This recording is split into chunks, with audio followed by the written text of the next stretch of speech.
You've seen the ads, heard the hype, but choosing the wrong drivetrain could be a disaster. Are you really ready to regret that shiny new ride just because you didn't know what fits your needs? Let's break it down before you make that costly mistake.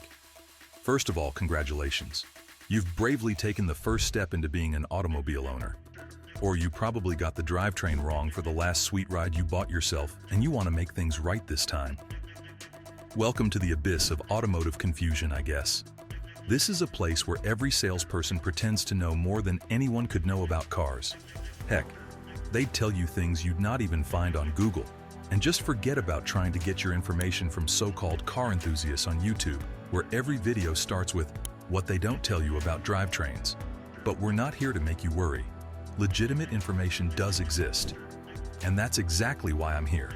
I'm here to shove you down a different kind of rabbit hole with a sarcastic grin and enough laughs to keep things entertaining, while we also get to learn as much as we can about the twisted world of FWD, RWD, AWD, and 4x4. Because trust me, if you make the wrong choice, your car won't just underperform, it'll actively plot a mess just for you. And that's not exactly the point of us getting ourselves a ride now, is it? Okay, we know the perfect one to start with. We'd like to call this the darling of budget car manufacturers, and well, also broke college students. Enter front-wheel drive, FWD. Ah yes, we're speaking of the system that powers your front wheels, and along with that, your existential dread too. FWD is the kind of drivetrain you'll find in almost every other compact car out there. It's a drivetrain common to economy sedans too. Why so? Just because of how affordable it is. The reason it's so cheap is mainly because it's not only cheap to manufacture, it also brings us a decent level of efficiency too. The engine and transmission sit cozily up front like two best friends who are just so comfortable with each other that the need to socialize with others just does not even exist in their case. The power is transferred from the engine through the transaxle. And for those unfamiliar with the word, yes, that's a real word. We're not talking about a transformer, after which it moves straight to the front wheels, which is where the magic happens. The front wheels are fully responsible for both moving you forward and steering you into your desired direction too. You know, because multitasking is always a wonderful idea, is it not? Especially in situations where traction is low and you're trying to turn on an icy road with the grace of a drunk uncle on New Year's. But let's not say FWD is all bad. Honestly, it's not as terrible as some make it out to be. You could easily make a list of its benefits and reasons it's so popular. First off, it's light compared to other drivetrains, making it more fuel efficient. And let's not forget, it does surprisingly well in rain or light snow. Not every drivetrain can say that. Now, FWD could even be the reason your car is like that lazy teenager avoiding chores. Fair comparison, right? Because, as annoying as they can be, you've got to give them credit for their stealth when it comes to dodging work or anything productive. But don't even think about taking sharp corners like you're in a Fast and Furious movie, because FWD handles turns with the grace of a rookie learning to rollerblade. But hey, it's practical. If you've accepted that your car is more of an appliance than an extension of your personality, FWD's your go-to. Not every car needs to be a high-speed thrill ride. Sometimes it's just about convenience. If this breakdown helps you see the good in FWD, hit like and subscribe. Your next car purchase might just be smoother with a bit more insight. Okay, now that we've moved ahead enough, let's reverse things a little bit, shall we?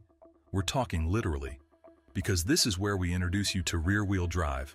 What you're looking at here is a setup that throws power to the rear wheels, while the front ones do the steering, like a shared effort. What can we say other than revolutionary, right? It's almost as if you're letting different parts of the car do different jobs. Shocking, haha.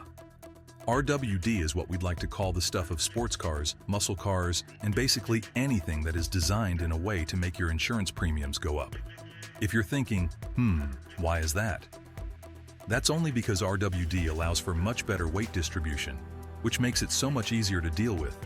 It comes with insanely upgraded handling, and don't even get me started on how much better the acceleration is. And more of all, it even lets you do donuts in a parking lot at 2 a.m. What we mean is, you could effortlessly sway your ride however you want.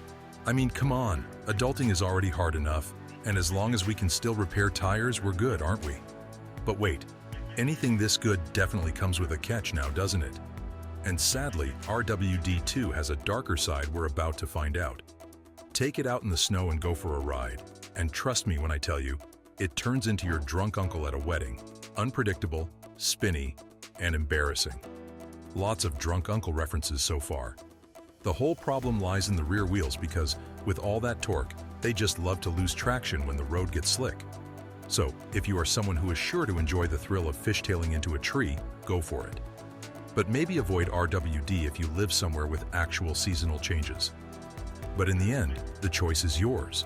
You could still be one of the only gutsy ones to go on an RWD versus icy road showdown.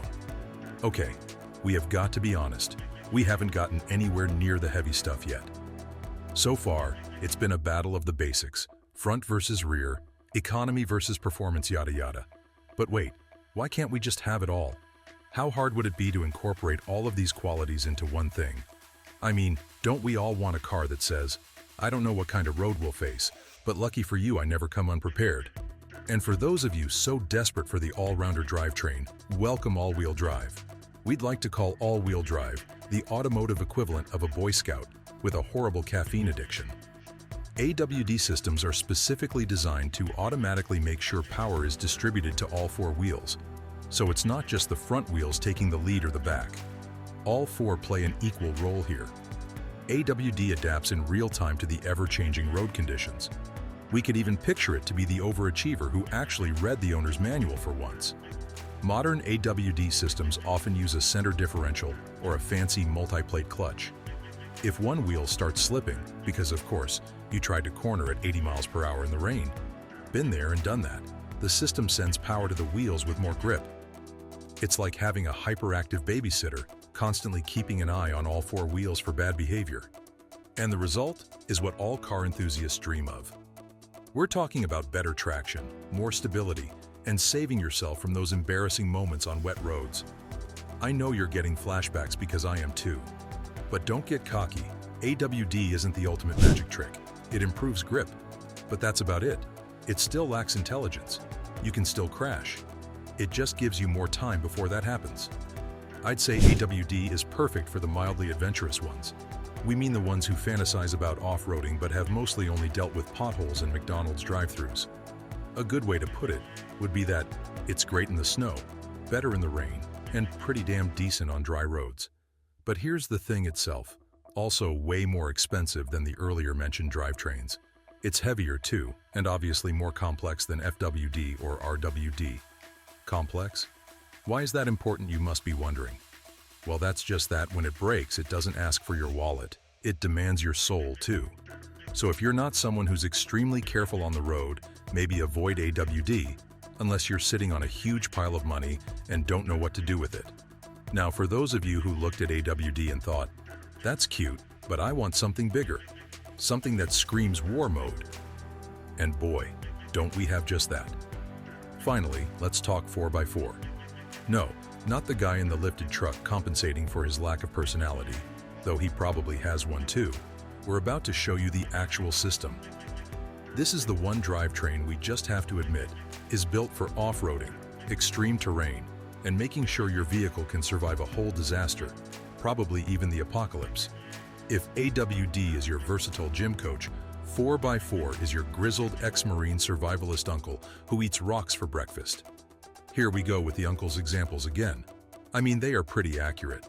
What makes the 4x4 system so unique is that it uses a transfer case, which is like a magical box that splits engine power between the front and rear axles. What makes it different from AWD? Well, this drivetrain usually comes with multiple selectable modes, because why have one gear when you can have an entire variety of chaos? Set in 2H, it behaves like RWD. In 4H, it sends just equal parts of power to the front and rear axles for extra traction on slippery surfaces we all want. And then there's 4L, low range, which turns your vehicle into a slow-moving tank with a good amount of torque. But the torque here is so aggressive, it could rip the earth in half if it wanted to. Okay, exaggeration, but you get the point. But then again, it just cannot be this simple, can it? And just like that, here's the hitch. Part-time 4x4 isn't meant to be used on dry pavement. Why? Because the system lacks a center differential.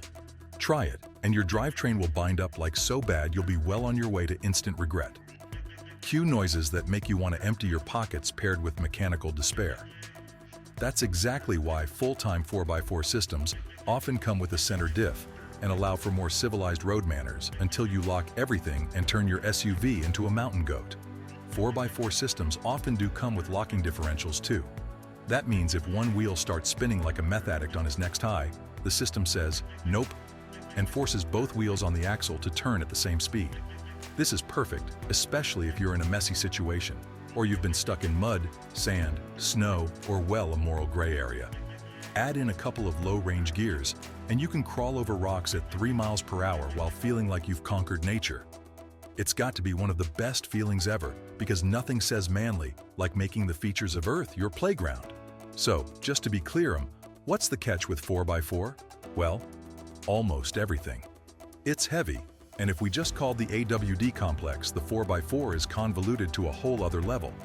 It's even known to destroy fuel economy.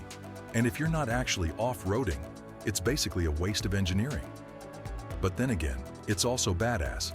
Another special feature would be that it's the only system where you can shout, "Engage 4L," and pretend you're in a military operation, rather than just trying to rescue your Jeep from a sandpit you very confidently drove into without a plan. Now that we've walked through all 4 drivetrain systems, let's be brutally honest, because that's exactly what we're here for. We're not trying to sugarcoat things here. None of them are entirely perfect. Sure, they have their own set of advantages, but they also come with just enough drawbacks to get you thinking, let's think again. FWD is what we'd categorize the economical people pleaser. RWD is that wild child we all know. You know, the one with commitment issues. AWD is the control freak with a superiority complex. And 4x4 is the angry ex who's great in emergencies but kind of a nightmare if you had to live the rest of your life with. There are so many things your ideal choice could depend on. It could be where you live, how you drive, and whether you have a deep emotional need to conquer terrain while listening to bad country music. If you're just commuting in the city and occasionally drive through drizzle, FWD will do just fine, until it doesn't. If you care about driving and not just transportation, RWD makes the daily grind feel a bit more alive, especially when the tail slides out and you pretend it was intentional. AWD is the safety blanket for those who fear commitment to a single road type, and 4x4 is for those who believe curbs are merely suggestions. Here's the brutal truth. Most car buyers have no clue what drivetrain their car even has. They're swayed by features like a touchscreen, a sunroof, or a color with a name that sounds more like a volcanic eruption than a car shade. Midnight Volcano Gray, anyone? But then winter rolls around, and that cute hatchback turns into a snowplow that can't even handle a light dusting of snow. Or maybe you've been there, thinking you're the king of the road in your 4x4, ready to conquer anything in your path, only to roll it trying to climb a dirt hill for that perfect Instagram shot. Spoiler alert, your 4x4 isn't invincible. The bottom line, drivetrain matters, and not in a geeky, let's argue in forums way. It's the difference between confidently driving through a storm and ending up in a ditch. It's about whether you're tackling a mud trail with ease or stuck spinning your wheels, while nature laughs in your face. It's about how your car reacts when things inevitably go sideways. Because trust me, they will. Pick the right drivetrain, and your car will take you wherever you need to go. No sweat. Choose the wrong one, and well, you'll be on a high-speed crash course in why you should have done your homework. And if after all this, you're still scratching your head, congratulations. You're ready to buy that car. Or maybe just a bike. They still work, right? So, after hearing about the truth behind FWD, RWD, AWD, and 4x4, which drive type do you think suits your needs best? Let me know in the comments. Like and share if you found this helpful. And if you're curious about the insane tactics used by police to stop dangerous drivers, check out our previous video. Don't forget to subscribe for more.